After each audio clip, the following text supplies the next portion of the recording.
जो अंतरात्मा की शक्ति है वो ढक चुकी है। उस शक्ति को जागृत करना, साधना का मतलब है अपनी शक्ति को जागृत करना। आप महान शक्तिवान हैं, भगवान के अंश हैं, चैतन्य सत्ता हैं। आप में संपूर्ण शक्तियां विराजमान हैं, जो जितनी जागृत कर ले। अब वो विषयों में जो भोगों में रत है, वो अपनी शक्तियों को भूल करके भोगों में शक्तिहीनता का अनुभव कर रहा है उसमें भी शक्ति, पर वो भोगों की आसक्ति के कारण शक्तिहीनता का अनुभव कर रहा है।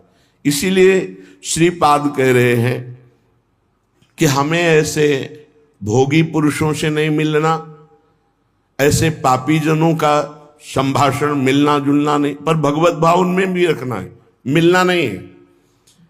क्षुधा देह त्यागो वर्मी गृहस्थैर नहीं मिला, मैं ऐसे गृहस्थों से मिलूंगा ही नहीं जो भगवान की चर्चा, जिनको सुहाई नहीं देती, जो नाम जप नहीं करते, जो पापाचरण करते हैं, उनके द्वारा दिया हुआ थोड़ा भी अन्न हमारी बुद्धि को भ्रष्ट करके भगवत विमुख कर देगा।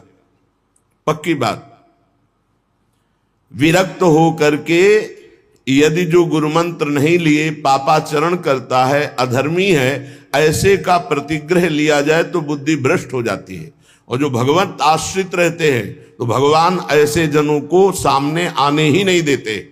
उनके द्वारा निर्धारित वही आपका भरण पोषण होगा जो आपकी बुद्धि को मंगल प्रदान करे, क्योंकि योगक्षेमम वहाम्यहम्, उसके योगक्षेम का वाहन भगवान करते हैं। उसको चिंतन नहीं करना पड़ता कि कौन अशुद्ध है कौन शुद्ध है, आएगा ही नहीं अशुद्ध आएगा ही नहीं, क्योंकि भगवद आश्रित है। योगक्षेमम वहाम्यहम् श्री भगवान कर है।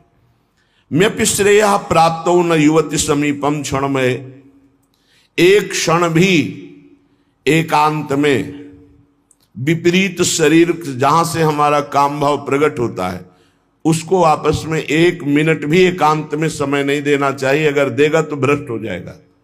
तस्मात् शास्त्रम प्रमाणम, ये शास्त्र प्रमाणित है। काजर की कोठरी में कैसो भी सयान हो जाए, दाग लागी है, पै लागी है, पै लागी है। बहुत सावधान। जिनको सेवा दी गई है कि आप समाज सेवा कीजिए, तो उनको भागवतिक बल भी दिया जाता है, केवल सेवा ही नहीं दी जाती। उनकी निर्विकारता उनके इष्ट और गुरु के बल से सुरक्षित होती है। देखो, अगर नाटक करोगे तो माया तुम्हारे सामने नाटक फैला देगी, नहीं निकल पाओगे। सच्चाई से चलोगे तो माया माँ है और कोई दूसरी वस्तु नहीं है। वो माँ की तरह दुलार करके आपको भगवान के चरणों में पहुंचा देगी। ये सब माया ही है। ये माइक माया है, ये आवाज माया है, ये शरीर माया है, ये जो भी आप देख रहे हैं, गो गोचर जहां लघु मनुजाई सो सब माया जानो भाई। ये माया आपकी मुक्त अवस्था को पहुंचाने के लिए है। अगर आप माया को भोक्ता भाव से देख लेंगे तो आप पतित हो जाएंगे। वो माँ है। श्री भगवान के आश्रित जो भक्तजन होते हैं, वो शास्त्र आज्ञा का पालन करते। एक क्षण भी शास्त्र आज्ञा की अवहेलना प्रमाद में की तो फंस जाओगे। वो तो भगवान कृपालु हैं, कृपा करके फिर उसको रास्ता देते, नहीं तो माया रास्ता बंद ही कर देती है। आगे चलने का रास्ता नहीं रह जाता परमार्थ का। तो कह रहे एक क्षण भी शास्त्र विरुद्ध आचरण के लिए किसी को समय मत दो। कोई तुम्हारा मित्र नहीं है, परमार्थ के सब विरुद्ध हैं। एक संसार प्रकृति विरुद्ध करे तो का कीजिए। और आगे के दाझे गए भज पानी में आग लगे तो का कीजिए। एक संसार दुष्ट की संगति ताहू में तुम पुष्ट करावो। क्या भगवत आश्रित हो करके आप अगर मनमानी आचरण शास्त्र विरुद्ध करते हैं तो आपका मंगल हो सकता है? शास्त्र विरुद्ध आचरण करने वाले का कभी मंगल नहीं होता। इसलिए सावधान। देखो, श्रीधाम वृंदावन वास करने वालों को हमने कई बार सत्संग में प्रणाम किया है कि आप रिक्शा चलाते हैं, आप छोटी मोटी दुकान रखते हैं, आप पोछा लगाते हैं यहाँ ब्रजवासियों के घरों में, और आप किसी भी तरह अपने जीवन, तो हम आपको प्रणाम करते हैं। क्यों आप निश्चल और निष्कपट होकर के भगवत धाम का वास करके वृंदावन की प्राप्ति के लिए आप ऐसा कष्ट सहकर कर रहे हैं। लेकिन इसमें छल कपट नहीं, इसमें तिलक कंठी और वेश का दुरुपयोग नहीं। इष्ट और गुरु को गाली पड़ेगी, तुम्हारे साफ पुण्य नष्ट हो जाएंगे। सात्विक वेशभूषा का हमने आदेश किया है कि आप अपने घर में पैंट शर्ट पहन सकते हैं। सात्विक वेशभूषा का आप सम्मान करें।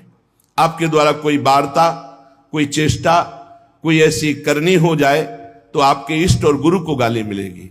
आप इस पर सावधान रहें। आपके इष्ट और गुरु आपका हित कर रहे हैं, आपका हित नहीं। वनवास कर रहे हो, आप वनवासी वेशभूषा में रह सकते हैं। आप वनवास वृंदावन में आप सेवा कर रहे हैं, आप कर सकते हैं। आपके गले में पड़ी होगी गुरु की लॉकेट, आपके मस्तक पर श्री जी का चरण चिन्ह, आप कंठी धारण किए हुए हैं, तो आपको शांत, सौम्य, गंभीर, प्रिय बर्ताव करना है। अशांत और निगेटिव व्यवहार करने वाले पर भी आपको शांत और सकारात्मक भाव, कोई बात नहीं, आप जा सकते हैं। वो फिर नाराज हो रहा है, फिर हम हाथ जोड़ रहे हैं। हमें मार पीट, गाली गलौज, छल कपट नहीं करना। और जो यहां आसपास दुकान रखे हुए हैं उनसे हमारी प्रार्थना है, राधा केली कुंज से आपका कोई संपर्क है नहीं। आप दुरुपयोग मत कीजिए वेश का, आप इस स्थान का दुरुपयोग मत कीजिए, नहीं तो आपका वृंदावन वास छूट जाएगा और ऐसी समस्याओं में फंस जाओगे, निकलना मुश्किल हो जाएगा। हमारा संकेत समझ लीजिए। किसी से कोई संपर्क नहीं, सब अपनी अपनी दुकानें लगाए हुए हो। जो विविध प्रकार से सफेद वेश धारण करके, कंठी धारण करके, वाल रखा करके और इसके बाद गंदा आचरण करते हैं, वो अपने गुरु और इष्ट का और धाम का अपराध करते। ऐसे लोग कभी धाम में नहीं मरते। हमारा भूख से शरीर छूट जाए लेकिन हम अधर्म आचरण नहीं करेंगे। सबके ऊपर कानून शास्त्र है और शास्त्र संतों के हृदय से प्रकाशित होता है। वृंदावन वास का मतलब है निष्कपट सरल ढंग से तुम्हारा श्री जी भरण पोषण करेंगे। अचानक कोई व्यवस्थापक ऐसी व्यवस्था कर जाएगा जो लाडली जी के द्वारा प्रेरित है, ऐसे आचरण, गलत आचरण, दोहन वृत्ति, किसी को किसी के संबंध से दोहित करना, गुरु पत्नी गामी कहते हैं उसे। गुरु पत्नी को गुरु के सबके पत्नी थोड़ी होती, वो तो ब्रह्म ऋषि जो कुछ ऐसे कुल परंपरा जिनकी चली हुई है, और बकाया सब जो विरक्त हैं वो गुरु पत्नी गामी का दोष कैसे लगता है? गुरु के नाम पर उनके द्वारा दी हुई संपत्ति का भोग करना गुरु पत्नी गामी कहा जाता है। श्री जी के द्वारा व्यवस्था होना, गुरु जी के द्वारा व्यवस्था होना एक अलग चीज है।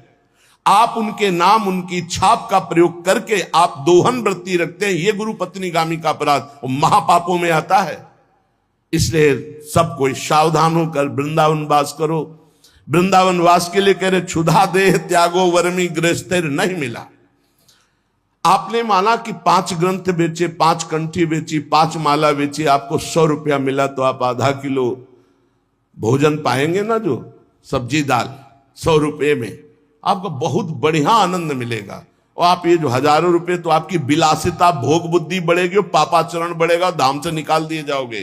कहीं ना कहीं ऐसा भयानक रोग होगा, भागोगे यहां से, अशांति पैदा हो जाएगी।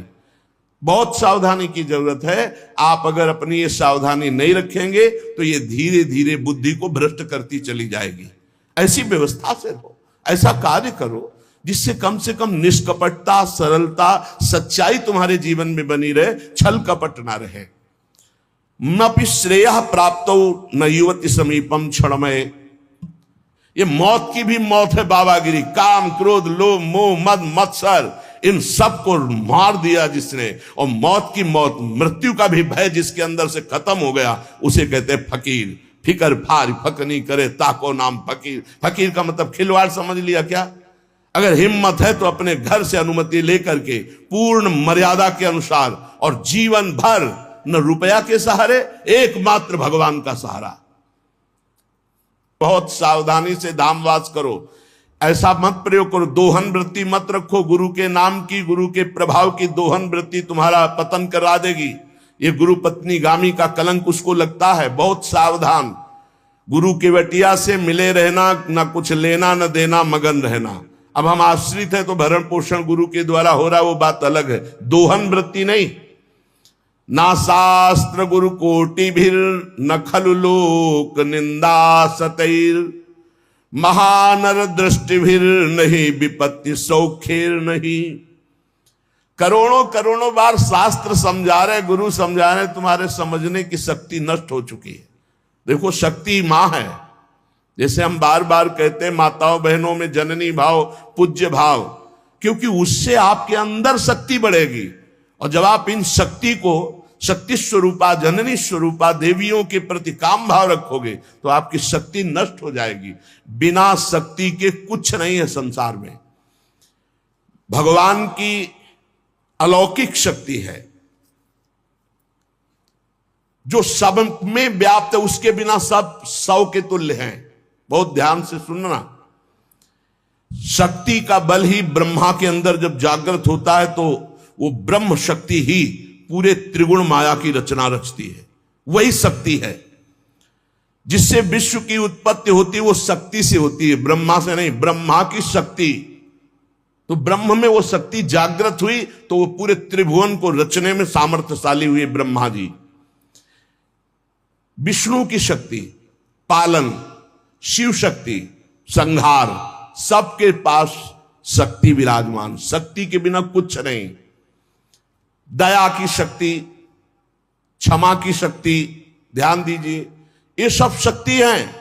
दया, क्षमा, निद्रा, स्मृति, क्षुधा, तृष्णा, तृप्ति, श्रद्धा, भक्ति, धृति, मति, तृप्ति, पुष्टि, शांति, कांति, लज्जा, ये सब महाशक्तियां हैं। यही गोलोक में श्री राधा, साकेत में श्री सीता, क्षीरोद सागर में लक्ष्मी, यही भगवान शिव के वाम भाग में आद्याशक्ति, दुर्गति नाशिनी दुर्गा, यही वाणी की शक्ति, यही विद्या की शक्ति, यही सरस्वती, यही सावित्री, यही गायत्री, यही सूर्य की प्रकाश शक्ति, यही पूर्ण चंद्र की सुधा वर्षिणी शोभा शक्ति, अग्नि में दाहिका शक्ति, वायु की वहन शक्ति, जल की शीतलता तृप्तिदायक शक्ति, धरा की धारण शक्ति, पृथ्वी की धारण शक्ति और प्रसूति शक्ति, तपस्वियों की तप शक्ति, ब्रह्मचारियों की ब्रह्मचर्य शक्ति, गृहस्थों की सर्वाश्रय शक्ति, वानप्रस्थों की संयमशीलता शक्ति, सन्यासियों की त्याग शक्ति, महापुरुषों की महत्ता शक्ति, मुक्त पुरुषों की मुक्ति शक्ति, ये सब शक्ति है। शूरवीरों की बल शक्ति, माता पिता में वात्सल्य शक्ति, गुरु में गुरुता शक्ति, पुत्र में शिष्य में गुरु भजन भक्ति रूपी शक्ति, साधुओं की साधुता रूपी शक्ति, चतुरों की चातुरी रूपी शक्ति और माया की मायावी विभूतियां शक्ति, ये सब एक ही परम शक्ति अनंत रूपों में फैली हुई है। वाग्मियों की वाक शक्ति, न्यायी नरेशों की प्रजा पालन शक्ति, प्रजा की राजभक्ति शक्ति, सदाचारियों की दैवी संपदा रूपी शक्ति, मुमुक्षुओं की षट संपत्ति, धनवानों की अर्थ संपत्ति शक्ति, ये सब शक्ति है। हजारों शक्ति रूप धारण करके चराचर जगत को, ज्ञानियों की ज्ञान शक्ति, प्रेमियों की प्रेम शक्ति, वैराग्यवान की विराग शक्ति, भक्तों की भक्ति शक्ति, यही राज्य लक्ष्मी शक्ति, सौभाग्य लक्ष्मी शक्ति, शोभा लक्ष्मी संपत्ति, यही सब कुछ, यही परमात्म शक्ति जब जागृत होती तो त्याग, वैराग्य, तपस्या, काम क्रोध पर विजय और मोक्ष और परम पद और प्रेम, जो चाहे, प्रेम शक्ति भी है। इस शक्ति को जागृत करना है। इसीलिए कह रहे तुम्हें शास्त्र 100 बार समझा रहे, गुरु हजार बार समझा रहे, तुम्हारी समझ में नहीं आ रहा क्योंकि तुमने अपनी शक्ति का नाश कर दिया है। इसी मंत्र से शक्ति जागृत होती है, नाम जप से शक्ति जागृत होती है। ये महाशक्ति जब जागृत होती है तो पूर्ण ज्ञान उसके अंदर जागृत हो जाए। ज्ञान शक्ति जब आराधना की जाती है तो ज्ञान शक्ति, वैराग्य शक्ति, भक्ति रूपी शक्ति, प्रेम शक्ति, ये शक्ति ही है, सब रूपों में जागृत होती है। आज तक बिना इस शक्ति को जागृत किए कोई कहीं भी सफल नहीं हुआ। बड़े बड़े शक्तिवान महात्मा हैं जो शिव, गणेश, राम या हरि, इनकी आराधना करते हैं तो सारा कार्य तो शक्ति से ही होता है। हरि अपनी शक्ति से जीव का कल्याण करते हैं, हरि अपनी शक्ति से सहयोग करते हैं, सारा कार्य शक्ति से होता है। वही शक्ति जब रूप धारण करती तो अभी आपको नाम सुनाए, वही विद्या, वही कला, वही लक्ष्मी, वही काली, वही तारा, वही षोडशी, वही अंबा, वही जगदम्बा, वही शक्ति है, वही तुम में विराजमान है। जो उपासक इस शक्ति का गलत भाव से दर्शन करता है वही प्रगट स्त्रियों के रूप में विराजमान है, वही हमारे अंदर हर शक्ति के रूप में विराज, सब शक्ति छीन हो जाती है। व्यभिचारी पुरुष किसी भी शक्ति को धारण नहीं कर सकता। इसलिए शास्त्र आदेश करता है एक क्षण भी कभी दूषित भाव किसी माता बहन के प्रति मत करो। गृहस्थी में हो तो तुम्हारा जो पाणिक ग्रहण संस्कार हुआ बस उतने में केवल सीमित रहो, धर्म की ये रेखा है उसको पार मत करना। जब बुद्धि भ्रष्ट हो जाती है तो वो तामसिक पूजा प्रारंभ करता है, तामसिक आचार करता है जो सीधे नरक ले जाने वाला है। ये तामसिक आराधना करने वाला तामसिक वस्तुओं के द्वारा जब सेवा करता सोचता है कि मैं बहुत बड़ी उपासना कर रहा हूं, मांस अर्पित करना, मदिरा अर्पित करना, इन गंदी वस्तुओं का, तामसिक वस्तुओं का जगत जननी से, शक्ति से कोई संबंध नहीं है। जहां यह बात आती है शक्ति जागृत सबको करना पड़ता है, मंत्र में शक्ति ही विराजमान है। तो शास्त्रों का रहस्य है, शास्त्र आदेश करते हैं कि पशु बलि देनी चाहिए। तो यहां पशु कौन है? जो इंद्रियों में पशुता है और जो जनेंद्री में पशुता है, इस पशुता की बलि देने की बात कही गई है। जिह्वा का मुख्य कार्य है पवित्र भोजन करना, पर जो अपनी शक्ति को खोकर मनमानी भोजन करते हैं, जनेंद्री का कार्य है मैथुन करना। जो एक सीमा में न रहकर मनमानी व्यभिचार करते हैं, तंत्र शास्त्र कहता है इसकी बलि, ये पशुता है, इस पशुता की बलि दो कि आज से मैं नियम लेता हूं हे जगदम्बा आपके सामने सात्विक आहार करूंगा, कभी असत आहार नहीं करूंगा। आज से मैं गृहस्थ हूं तो अपनी पत्नी से केवल धर्मानुसार संतान उत्पन्न करने के लिए, अन्यथा मैं आजीवन संयम से रहूंगा। ये बलि देने की बात कही गई है। जो काम की लिप्सा है उसका नाश करो। जो स्वाद की, ये दो इंद्रियां बड़ी प्रबल हैं, जनेंद्री और रसेंद्री। परमार्थ में चलने वाले को अपनी दैवी संपदा जागृत करने के लिए इन दो की बलि देना ही पड़ेगा, जबान के स्वाद की और जनेंद्री के भोग की। इस पशु बलि के अतिरिक्त पराशक्ति को कहीं भी ऐसा नहीं लिखा कि अन्य पशुओं की बलि चढ़ाई जाए। जिह्वा पशु की बलि चढ़ाओ, मतलब जिह्वा काटना नहीं है, जिह्वा की रसेंद्री में सात्विक भोग केवल ले जाना है, रजोगुणी तमोगुणी भोजन नहीं पाना है। और ये जो अज्ञानी जन नहीं जानते हैं, ये भोले भाले पशुओं की बलि करते हैं और सोचते हैं कि मां प्रसन्न हो जाएगी, शक्ति जागृत हो जाएगी। और जो जनेंद्री को संयम में रखता है, समस्त चराचर जगत की जितनी भी स्त्रियां हैं सबको जगदम्बा का स्वरूप मानता है, भगवती की शक्ति उसके अंदर जागृत हो जाती है। विद्या समास्ता तव देवी भेदा स्त्रिया समस्ता सकला जगत्सु। जितनी विद्याएं भेद से सब है जगदम्बा आप ही हैं, और जितनी माताएं हैं वो सब छोटी बड़ी सब है जगदम्बा आप ही हैं। जो गृहस्थाश्रम का व्रत धारण किए एवं पितृ ऋण से मुक्त होने के लिए केवल संतान उत्पत्ति के लिए अपनी पत्नी से सहवास करते हैं और निरंतर भगवत भजन करते हुए संयम से चलते हैं, उनको भी ब्रह्मचारी ही कहते हैं, उपासक ही कहते हैं। अन्यथा जगन माता की तरफ यदि काम दृष्टि से देखा तो वो संहार शक्ति भी है, तुम्हारे अंदर की साधना दैवी संपदा सबका नाश हो जाएगा। किसी भी माता बहन की तरफ काम दे, वो तुम्हारी भोग्य वस्तु नहीं है। अगर असावधानी की तो आपकी आंतरिक शक्तियां आपको छोड़ देंगी, फिर आप पतित हो जाएंगे। ये मोक्षदायिनी शक्ति है यदि सही भाव से चला जाए। उपासक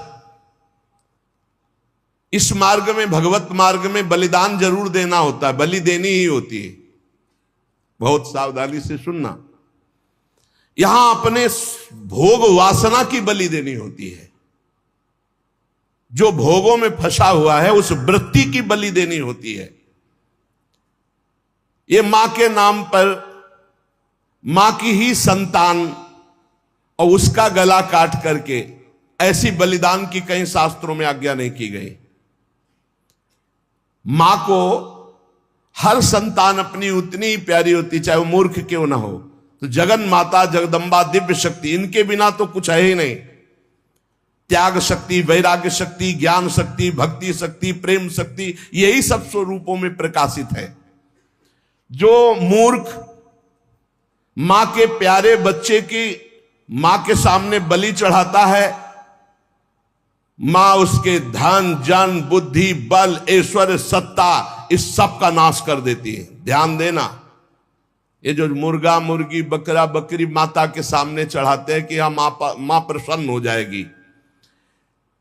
दीनहीन दुखी उस पशु को जो कुछ नहीं कर सकता है, तुम मां की कृपा प्राप्त करने के लिए मां के सामने मां के बच्चे को मारकर, मां को वो खून चढ़ाकर तुम जानते हो मां प्रसन्न हो जाएगी। तो स्पष्ट लिखा है तुम्हारा सारा धन, जन, बुद्धि, बल, ऐश्वर्य, सत्ता सब का नाश कर देगी वो मां, क्योंकि तुम उसके खिलाफ कार्य कर रहे हो। मां कब प्रसन्न होगी? जब तुम अपने धन बल से, बुद्धि बल से, शरीर बल से दूसरों को सुख पहुंचाओगे, क्योंकि दूसरे सब मां की संतान है। मां तुम्हें गोद में बैठा लेगी जब मां की आज्ञा के अनुसार चलोगे, और वही सब शक्तियों की स्वामिनी है, वो तुम्हारे अंदर शक्ति जागृत कर देगी। बलिदान करना है, निश्चित शास्त्रों में आज्ञा है बलि की। बलि चढ़ाना है, लेकिन काम की बलि चढ़ाना है, क्रोध की बलि चढ़ाना है, लोभ की बलि चढ़ाना है, असत्य की बलि, इंद्रिय विषय विलासिता, इसकी बलि चढ़ाना है। तुम मां से प्रार्थना करो तुम्हारी बुद्धि शुद्ध हो जाए। मां की चरण रज से तुम्हारे अंदर आसुरी भाव, उसकी बलि चढ़ जाए। जब तुम प्रेम भाव से मां की आराधना करोगे तो तुम्हें जो परम लाभ मिलेगा वो दिव्य शक्तियां जागृत हो जाती है। और जब मां से विपरीत भाव किया जाता है, मां को भोग्य भाव से देखोगे, इससे बड़ा विपरीत भाव क्या है? ये सब मां ही तो है विविध रूपों में, जननी ही शक्ति तो है। फिर कोई ये प्रश्न कर सकता है, बड़ा सुंदर है, कि मां के हाथ में नरमुंडों की माला है और मां जिह्वा में रक्त लगाए हुए है, तो अगर मां को अगर बलि पसंद नहीं तो क्यों काटा? महिषासुर को मारा, चंडमुंड, रक्त बीज, बहुत से शुंभ निशुंभ, बहुतों को काट काट के ढेर लगा दिया। क्या वो मां के पुत्र नहीं थे क्या? आप हमें बलि के लिए निषेध कर रहे हैं, तो क्या मां को खून नहीं प्यारा? तो कह रहे वो मां के बच्चे नहीं हैं। हम ऐसा नहीं कहते, वो मां के बच्चे हैं, पर वो मां से ही भोग करने की भावना रख रहे थे और मां के उन सीधे साधे दुर्बल बच्चों की हिंसा कर रहे थे। तो अगर एक बच्चा ऐसा हो जाए कि पूरे परिवार को काट रहा है, तो मां स्वयं काट देगी। वो अपने दुलार को एक तरफ रख के उसको काट देगी। पूरे विश्व की रक्षा के लिए इन राक्षस रूपी पुत्रों की मां ने स्वयं हत्या की और उन्हीं की प्यार से मुंडों की माला धारण की, जो पूरे चराचर जगत का विनाश कर रहे थे। पूरे चराचर जगत को कष्ट दे जो बालक, तो मां समर्थ होते हुए कैसे बर्दाश्त कर सकती है? इसलिए निरपराध ये बकरा, ये मुर्गा किसी को कष्ट नहीं दे रहे। अगर तुम्हें बलि चढ़ानी है तो अपने काम, क्रोध, लोभ, मोह, मद, मत्सर की इनकी बलि चढ़ाओ, अपनी वासनाओं की बलि चढ़ाओ, अपनी जिह्वा रसेंद्री की बलि चढ़ाओ कि हम ऐसे गलत भोजन नहीं करेंगे। जनेंद्री, हम किसी माता की तरफ कभी हम गंदी दृष्टि नहीं रखेंगे, सब में भगवत भाव रखेंगे। जो इन सीधे साधे पशु पक्षियों की बलि चढ़ाता है, तो भगवती फिर उनका विनाश दूसरे रूप में करती है। इसलिए उपासक किसी भी तरह से कोई आसुरी प्रवृत्ति वाली उपासना न स्वीकार करे, कोई आसुरी प्रवृत्ति वाले आचरण न करे। किसी भी शक्ति को मंजूर नहीं। शक्ति सबको चाहिए, चाहे किसी भी मार्ग में चलने वाला हो, शक्ति सबके अंदर जागृत होती, बिना शक्ति के एक कदम नहीं चल सकता। पशु बल, मानव बल, असुर बल, देव बल, ये ईश्वरी शक्ति के आगे नहीं, सब ईश्वरी शक्ति के अंतर्गत है। जब पशुबल बढ़ता है तो यही शक्ति जागृत होकर उसका नाश करती है। जब मानव बल बढ़ता है आसुरी प्रवृत्ति से तो यही शक्ति उसका नाश करती है। जब असुर बल बढ़ता है तो यही शक्ति नाश करती है। जब देव बल बढ़ता है और असुर भाव को प्राप्त होता है तो उसका भी विनाश यही शक्ति करती है। महिषासुर विशाल पशु बल, तो भगवान की शक्ति ने महान दुर्गा रूप धारण करके काट के फेंक दिया महिषासुर को। मानव बल जैसे कौरवों में बढ़ा, मानव बल जैसे बाणासुर में बढ़ा, मानव बल शास्त्राबाहु अर्जुन में बढ़ा, परशुराम की शक्ति ने काट के फेंक दिया। श्री कृष्ण शक्ति ने बाणासुर को सीमित कर दिया। श्री कृष्ण शक्ति ने कौरवों का विनाश कर दिया। मानव बल जब अपनी मर्यादा से कोई बल बढ़ता है तो भगवान की दिव्य शक्ति उसका शासन करती है। जैसे रावण का असुर बल बढ़ा, भगवान ने रान को कुल रोवनहारा। जब इंद्र देवता का दैव बल बढ़ा तो गिरिराज जी उठाकर सारा बल उनका चूर कर दिया, घमंड चूर कर दिया कि मैं देवराज हूं। ईश्वरी शक्ति चारों तरफ से आपको घेरे हुए है। आप साधारण नहीं हैं, आप भगवान के अंश हैं। आप मर्यादा से चलेंगे, आप सत्य मार्ग में चलेंगे तो आपके अंदर ईश्वरी शक्ति जागृत होगी, और असत्य मार्ग में तो वही ईश्वरी शक्ति आपका विनाश कर देगी, ऐसी जगह ले जाएगी कि आपका नाश हो जाएगा। इसलिए आप अपनी शक्ति का जागरण करें, ना कि अपना नाश अपनी ही शक्ति से करवावे।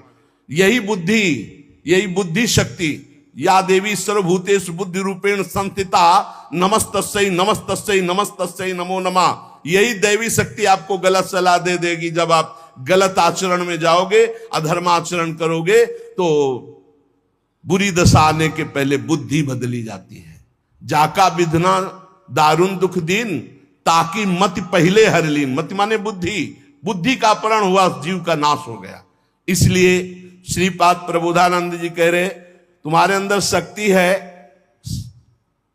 कोटिभीर्ण। शास्त्र गुरु करोड़ों बार समझा रहे, तुम्हारी समझ में नहीं आ रहा।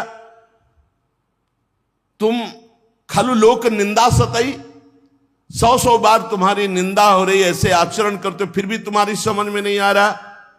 महान दृष्टि भीर नहीं विपत्ति सौखेर नहीं।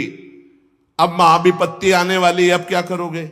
क्योंकि जो तुमने कर्म किया वो तुम्हें भोगने पड़ेंगे। पूर्व से अभी इसी जीवन में आप अपने जीवन को झांक करके देख लीजिए, आपके जीवन में क्या क्या हुआ है। आप खुद इस बात के गवाही हैं कि अगर वो केस खुल जाएं जो आपके जीवन में हुए हैं तो नरक, जेल, निंदा, इसके सिवा कुछ नहीं है। आज भगवान की कृपा हुई कि सबको ढक करके तुम्हें उत्तम मार्ग में चलाने के लिए भगवान अवसर मिल गया है। अब तो होश में हो जाओ। श्रीपाद कह रहे लेस मात्र कहीं भी सुख नहीं है, या धर्माचरण तुम्हें महान दुख प्रदान करेंगे। हाय हतभाग्य, फिर भी वो कामांध होकर दूसरी माताओं की तरफ भोग दृष्टि से देख रहा है। मनागपि नोत्सहे हतमनो युवत्या हृतम निरोधभूत मत ईदृशम किम वितासे वृंदाटवी। कैसे वृंदावन तुम्हारा कल्याण कर देगा, कैसे तुम्हारा वृंदावन रक्षा कर देगा यदि वृंदावन में माताओं बहनों के प्रति तुम काम दृष्टि रखोगे। हाय हाय, हजारों बार करोड़ों बार गुरु समझा रहे, शास्त्र समझा रहे, फिर भी तेरी समझ में नहीं आ रहा। और मैं स्वयं कह रहा हूं कि लेस मात्र सुख इसमें नहीं। श्रीपाद कह रहे मैं स्वयं कह रहा हूं कि लेस मात्र इसमें सुख नहीं, फिर भी तू माताओं बहनों की तरफ काम दृष्टि, दोष दृष्टि, भोग दृष्टि रख रहा है। कैसे तुम्हें वृंदावन रक्षा करेगा, कैसे तुम्हारे वृंदावन हृदय में प्रेम प्रकाशित करेगा जब बार बार शास्त्र आज्ञा और गुरु आज्ञा का उल्लंघन कर रहे हो।